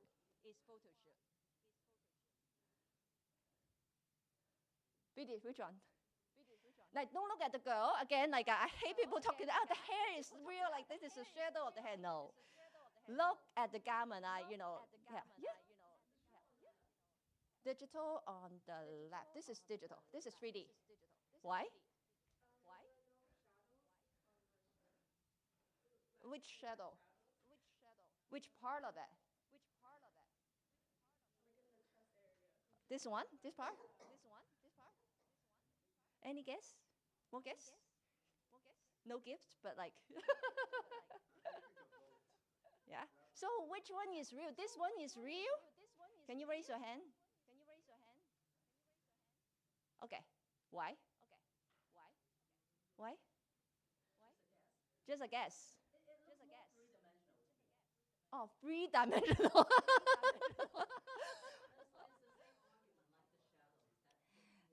Okay. So honestly, like it's only demonstrate, the capability and the quality side of our artists, how good they are. So this is 3D. Okay, let me explain. Okay. So we intentionally create the dripping. This is more unnatural than this one. This is photo shoot. Yeah, yeah. So this is the dripping. You know, the folded, you know, and then this part. Yeah. Okay. Yeah.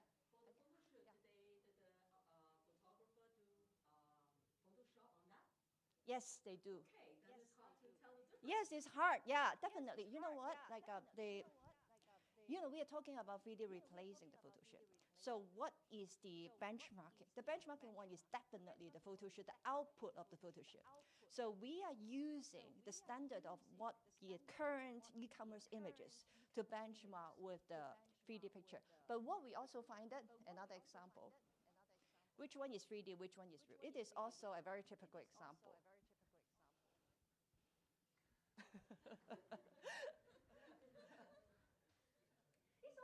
Obvious. This one, I think everyone can know it. Which one? Which one is real? Yes. Why? See, I think the answer is 3D is too perfect. Right. So we will not create all those wrinkles here. This is all the wrinkles, you know, you cannot avoid it with the physical sample. However, in the digital sample, you can avoid it.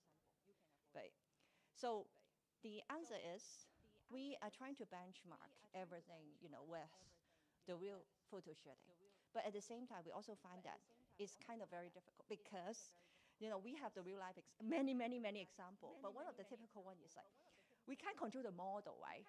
So, you know, the model looks ugly. So this is not something that we can control the AI.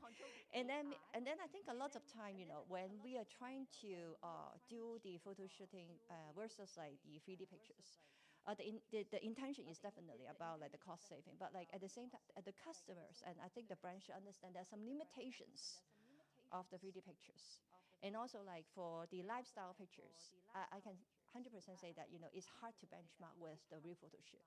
I mean, like for these kind of solutions, I think it's more for the mass brands that they need very quick and fast solutions.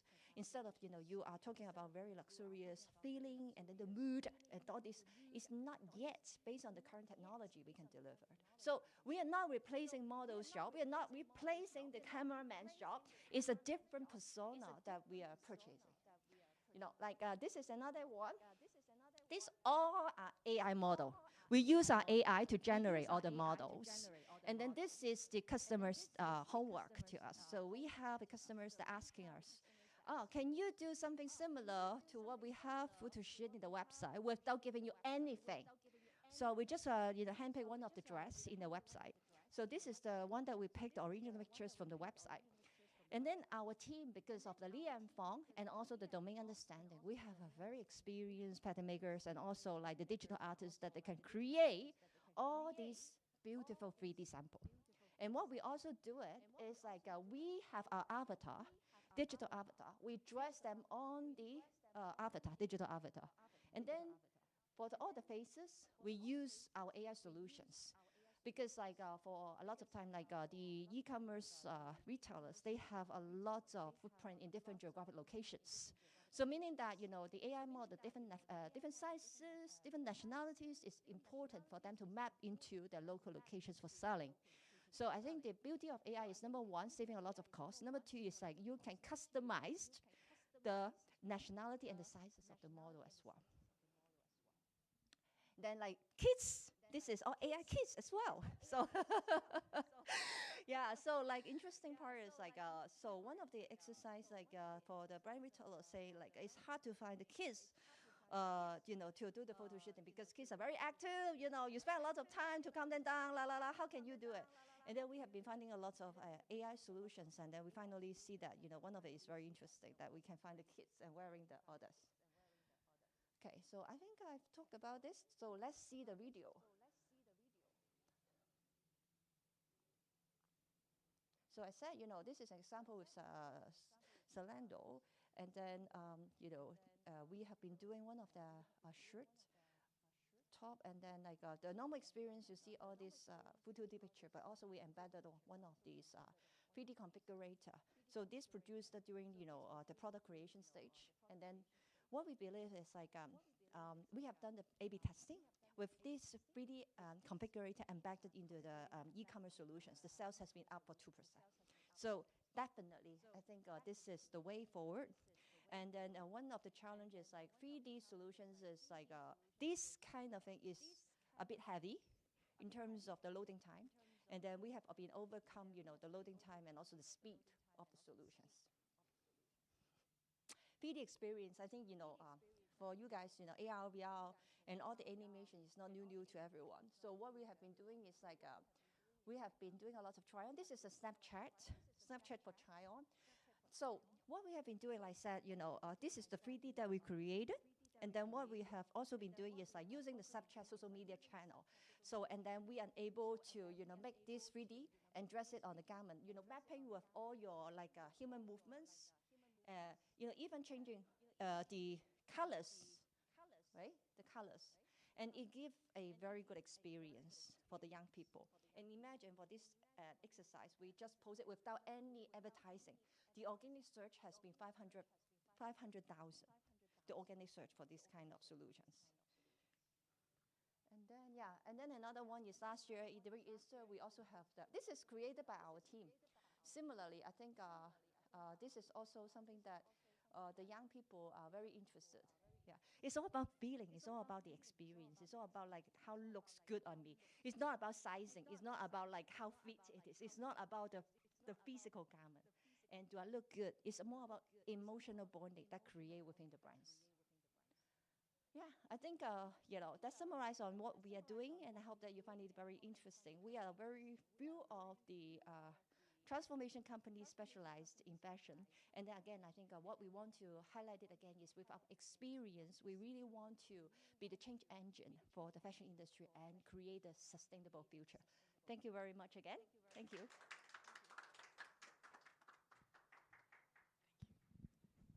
Thank you, Jessica. So before we shift gears to our panel discussion, let's have a 5 minutes break. I understand that we have absorbed so many information, so let's have a 5 minutes break and then we'll come back with the panel discussion later. Thank you.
trends and technology that they are embracing in their industry and also in their organization.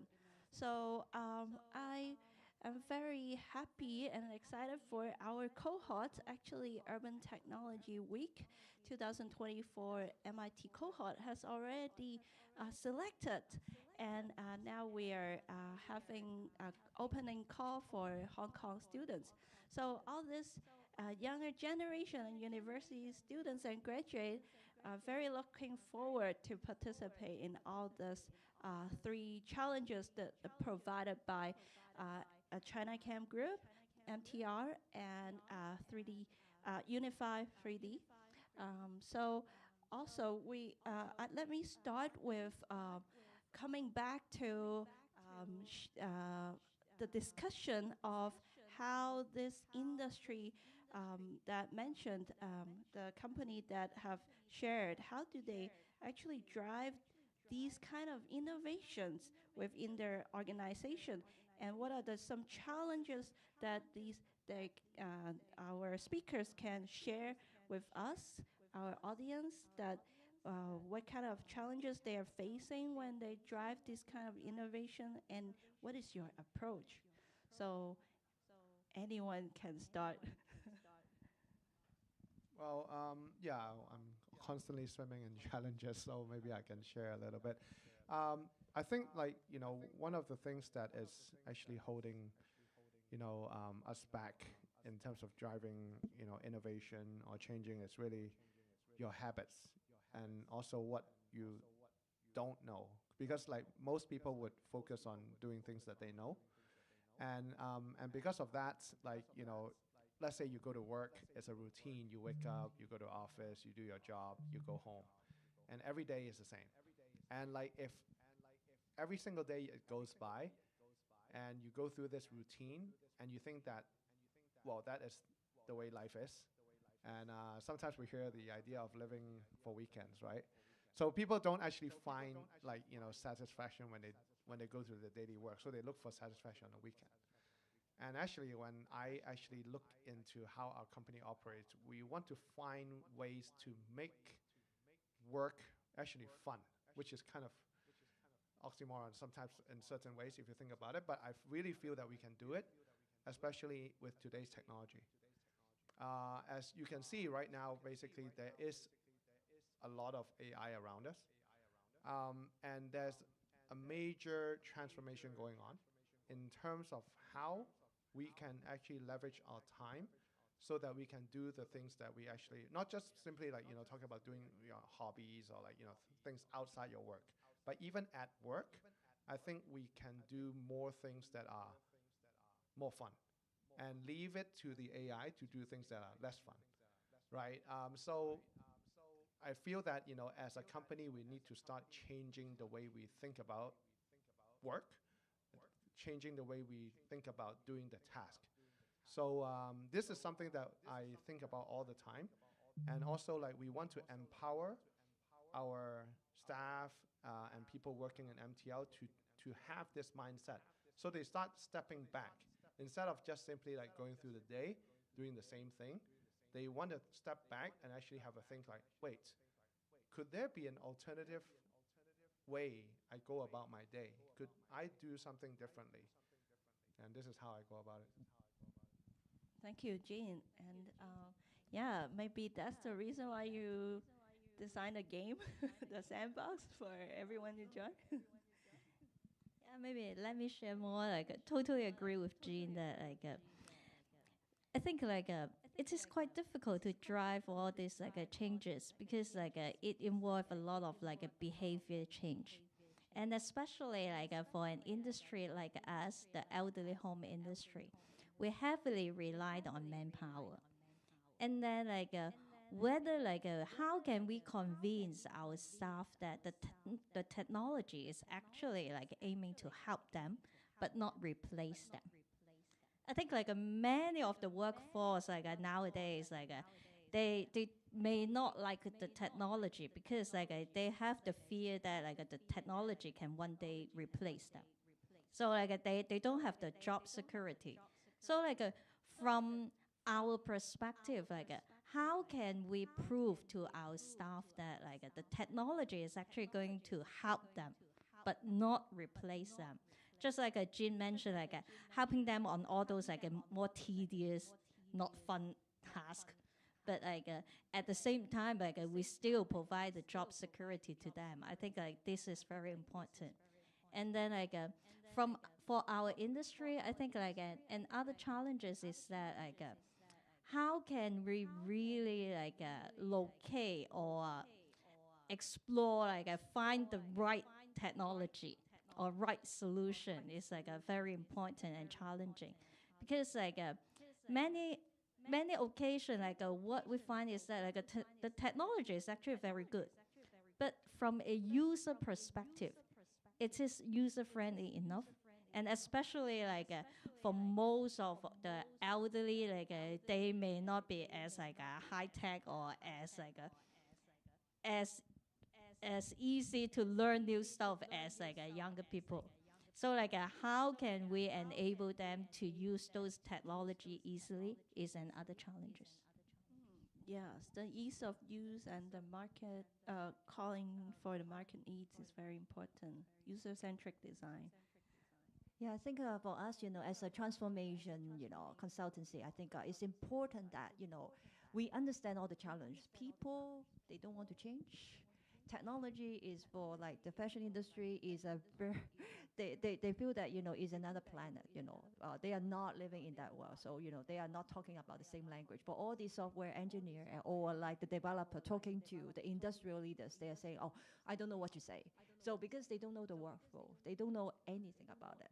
And then in terms of process re-engineering is also very painful. I think what make us, easier is like communications. I mean, a lot of alignment, and also like when we do the change management, we will have, for us, as an outside independent party, we have the holistic view to do the assessment. And also like we know how to align with different stakeholders' interests. That is very hard. And also what we approach different problem statement is also depending on the priority of, different organizations. So I think we listen a lot from, different stakeholders. That's very, very important. We show our understanding to them, because I know it's hard, but it's also a lot of like efficiency initiatives. It's also about the sales conversion initiative. It's about the growth for the whole organization. And what we also important is like we have a lot of training and educations to all the existing team, meaning that we empower, like we have a team, very experienced team that, we talk about like when we engineer all the workflow and then also all the process, we guide them step by step. We hold a lot of workshops together with, together with the customers and also different teams. So like last year I was in Europe for 3 weeks, and then I was in a very big department store, European department store, staying with them for more than 5 days, meeting 8 different teams to do the digital transformation project. That's the typical way how do we start the whole digital journey, digital transformation journey. And, we set our milestone together with all the people. I think, again, it's about, for me, I think the key is about the buy-in. It's all about the understanding. It's about like the step-by-step we make the progress together. Very well said, Jessica. So there is a lot of engagement with the stakeholder within and externally. So that to make some mindset change and educate through education, and then make it feasible for the whole successful journey. Anything Science could share? Well, obviously, I'm not. I'm working in this. Is a public organization. It's not that much of a commercial entity. But maybe from my personal experience, I can share that I worked in one of the largest bank in Hong Kong. I won't call up the name.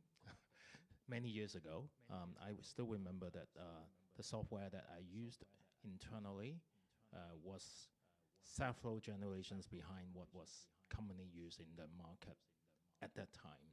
So that showed that, the big organizations are quite afraid of change. And because probably in many years ago, that could still be possible because the technology advancement and the business world and the market hasn't been changed that fast compared to now. Nowadays, you won't be able to do that anymore because of the change so fast. Technology have been, every day there's some new innovation, some new technologies coming out that could impact the whole industry. The consumer taste, the market has been changed so fast that, from my perspective, sometimes, of course, internally, a lot of things like stakeholders from seniors, from top down, has to embrace and adapt the changes, but also sometimes it's from the external drive that you force the whole organizations to think that they have to change, otherwise they won't be able to compete anymore in the market today. Yes, that's very true. And I know that as Science Park and also MTR has been embracing very lots of emerging technology within the company. And how could you see the opportunity in engaging young talents and universities or even young kids in your program that you mentioned through this your programs? And how do you see those viability or opportunities for these young talents to engage with a big company, not yours? Well, I think there are a lot of opportunities that the young generation can exercise their creativity and their skills in our company, and this is actually very core to what my team is currently doing in MTR. Is that like we are actually enabling MTL to build digitally. So this is actually an important concept. To build digitally, you can say that, hey, you know what? You can get another company to build, and then you're still building digitally, but it's someone else building, right? So the thing that is different that we are actually taking the approach now is that we actually, when we build digitally ourselves or like where we are in control, we can be building in a way that is much closer to the user need. When we actually build digitally using an external party, usually it involves like the idea of telling someone else what you need or what you want. But the problem with that is that we don't know what we want. So we don't know what to tell the counterparty.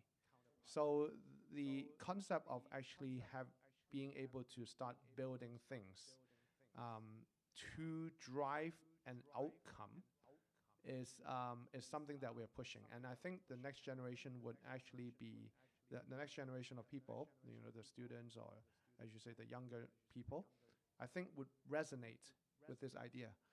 And why would they resonate with this idea is because they are living in a world where everything comes to them on demand as they wish, and at the right time, right place, right? They are not living in a world like before where you're standing around like waiting for a bus to arrive, right? So these days, people just click on a phone and they can get whatever they want, whether it's a song, whether it's a movie, whether it's like to play a game and things like that. Everything is on demand.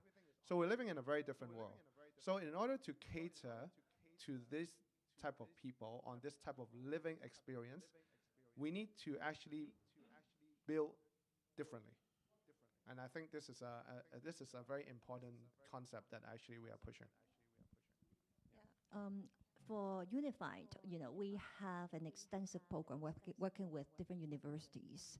And then, we work closely with Polytechnic Universities of Hong Kong because they have a school of fashion and textile. And then we recruit, I think up till now, like 10, 15 people. And we still have the summer internship program. Our next generation is our future.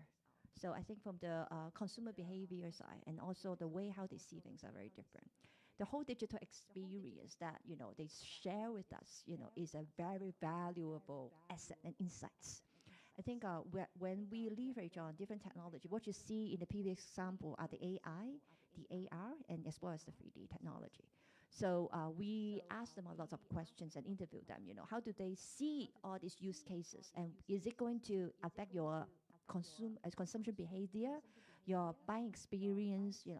I think what we see that is like number one, the new generation of workforce give us a lot of insights. Number two is like we ask them, to experiment a lot of things. And I think it's very happy to hear the feedback from them because we have a very small team as well. We are startup, we kind of the whole structure, very lean and nimble. And then like they have been working on a specific project together with us. And then with a project leader coaching them as well. So they really contribute, and then they also do all the things. They see the result of what they are doing. So they are part of the team. So I think that makes them, really encouraging. And they see the result. And then also one of the intern talking to me that they never experienced such a, kind of thing. Because a lot of time when they work in MNC and then, it's very different because they see a lot of research, they ask them to do but they never see that we respect, their opinion and even like ask them to do something that they can externally use in the market. I think that is also kind of like, because we act as a startup, and then, we also truly treasure their opinion and insight. So this is a very good way that, with all this experience, they also share with their colleagues, their team and also their students. And we're getting more and more new brain and new blood in our company too. That's very exciting for startups and also big company. They're different approach, but also different, very respectful to the co-creation process with the younger generations. So I can see there's a very interesting strategy that your team adopts effectively the co-creation process.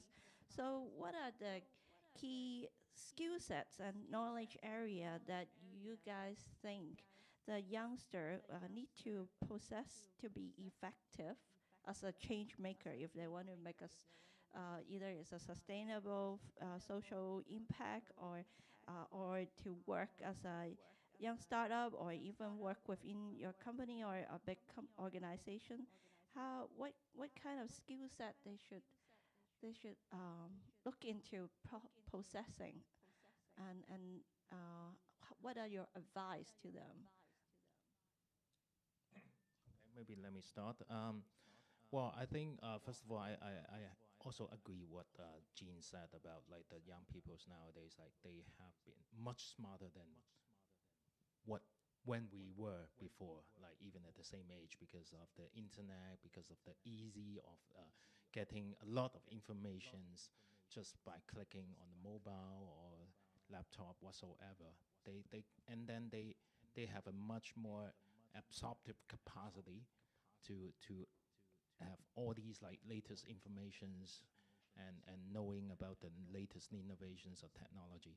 So that makes it a very important driving force towards like even organizations, like big organizations, towards like co-creating new solutions, giving them like feedbacks or external creativity towards driving changes that may not be able to make it so easy within the organizations due to the afraid of change, like the legacies or things like that. In terms of like the young people's skills or mindset, well, first of all, because naturally they, as I mentioned, they can easily grasp a lot of information, technology, so that makes it they can think a lot of things that probably within organization they may not be able to brainstorm. So this is the one thing, the creativity, innovativeness, etc. But in terms of skill sets, I would say young people could be, well, first of all, adopt a more open mindset. And it's also important to have a good communication skills, because you still have to, communicate what you think and what you brainstorm, and also to involve other peoples together, because it's always a teamwork. It's a co-creation work. It's not a silo. It's not a solo game. And also the collaborative spirit or collaborations with many other peoples, be it like-minded peoples or even with opposite ideas, how they can embrace the difference, because you can't just work with those people that have the same ideas. You need to embrace different ideas, come to a consensus, and then work towards and align the goal and objective. So I think that that is something that is important for them. Yeah, one point I want to add is that echo with the communication skill, like active listening skill. Because when we design any solution, we always need to understand the user requirement and think from the user perspective. I think that is very key. From my side, I would think that, you know, don't just think, but actually you can do. I think in today's world, everyone actually can do something right away without actually waiting for anything. Like, some people say, oh, I'm waiting for my startup to get funded, then I do something. But actually, you can do so much for free. I mean, just by spending time.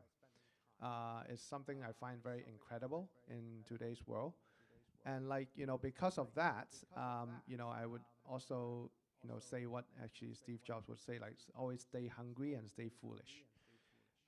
If you're hungry to learn, and stay curious, I think you can always find things that resonate with you and things that actually you think that you want to make a difference on. When you find these things, do something about it. No, don't just think about it. And take a first step, even though it's like a small little action. You never know where it will take you, and the moment that it takes you to a new place, you actually have a new perspective. And you can take the next step from there, and things get much more interesting. Any words from Jessica? I think, you guys have been mentioned all the points, but I just have additional one about the employers. I think apart from, all these young generation, we, as an employer, we also need to give them feedback. Because a lot of time, the feedback loop is so important that, we can improve from both sides. So maybe sometimes, it's always difficult to change others, right? So obviously, as Jin said, different generation, they have different mindset. And it's hard to, kind of change them. But if you can communicate them in a very honest way and make them see that it's all the constructive feedback to them, it's valuable feedback, it's respectful feedback to them, I think we can see a lot of progress that work together as a team. Teamwork is always very important, but at the same time, I think we need to get sufficient time and resources to get them the good feedback as well. May I add one point, to echo what Jean said? Make it happen. Do it. Don't just talk about it. And if you need fun, just talk to us at Science Park Ideation Program. Gives advertising time. Okay. Yeah. First to the Urban Tech Week program first. We're a partner, right? Yeah. So, well, that's on this note is a perfect note to wrap up, because we are very fortunate to have the industry change makers right here with us. All this contributing to the transformation of their own expertise and domains and their industry, and they put a lot of time and effort, active listening, engaging, and empowering the youth. So we co-create as partners to create the platform in the summer of the Urban Tech Week. So you will have the opportunity to talk to the expertise and they treat them as your dear mentors to walk with you on this journey. So last but not least, just one sentence from every one of you, expecting from the participant from our program, Urban Tech Week. What is your key message? Ladies first.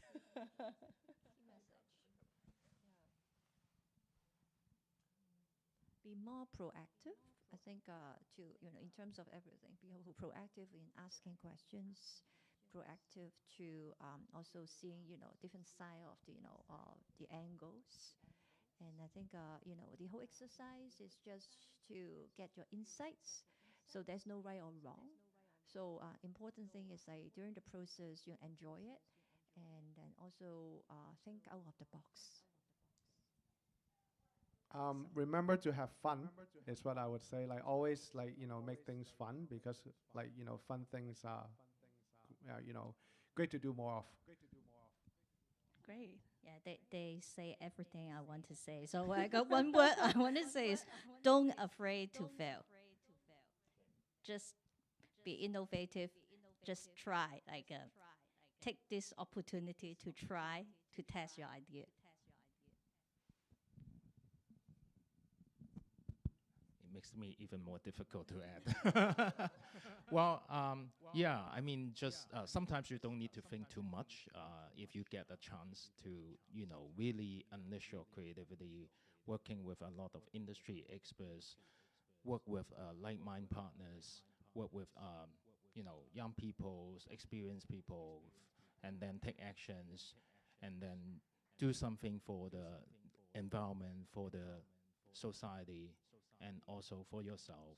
And if you want to take it further, Science Park is here to help you. Great. Great summarize and message to all audience online and offline. And my last word is see you in June. Showcase on the 15th of June 2024. Thank you very much. And thank you all for your participation. And yes, we would like to have a gift certification, gift presentations to all our speakers.